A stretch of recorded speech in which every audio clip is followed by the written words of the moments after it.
Dans une interview à France Dimanche, Jason Seymour est revenu sur une scène d'amour compliquée avec Roger Moore dans un film de la saga James Bond en 1973. L'actrice n'était âgée que de 22 ans. Pas facile pour les acteurs de jouer des scènes d'amour, notamment lorsqu'ils sont au début de leur carrière. Et Jason Seymour, l'inoubliable star de la série Dr Quinn, femme médecin, peut en témoigner. En 1973, Jason Seymour, alors jeune actrice de 22 ans, jouait dans le film Vivre et laisser mourir où elle incarnait Solitaire, une cartomancienne voyante et vierge.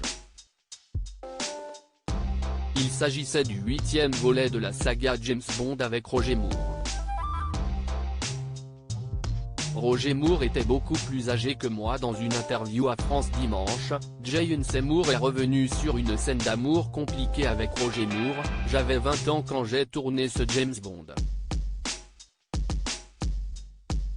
Roger Moore était beaucoup plus vieux que moi.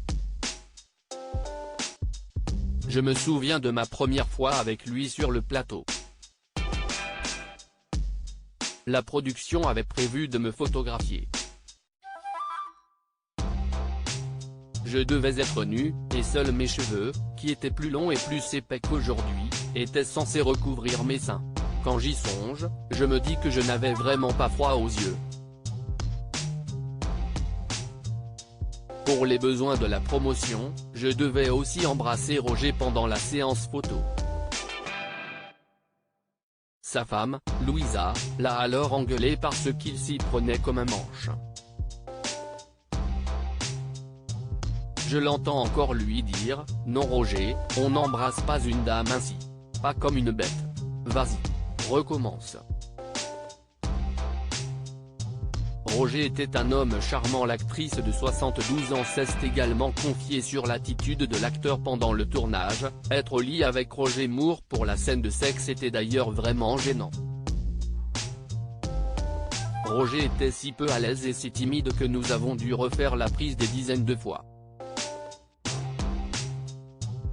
Je finissais par m'endormir pendant les nombreuses pauses.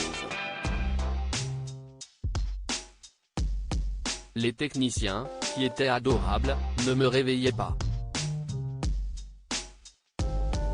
Ils attendaient que les lumières et la photographie soient réglées pour venir me voir avec une tasse de thé. Malgré ce tournage assez spécial, Jason Seymour semble finalement garder un bon souvenir de Roger Moore. Roger était un homme charmant. Il était vraiment très drôle. Des paroles qui sonnent comme un bel hommage à celui qui nous a quittés il y a près de 6 ans, le 23 mai 2017. À lire aussi Dr Quinn, femme médecin, Jason Seymour était ruiné et sans abri avant de jouer dans la série.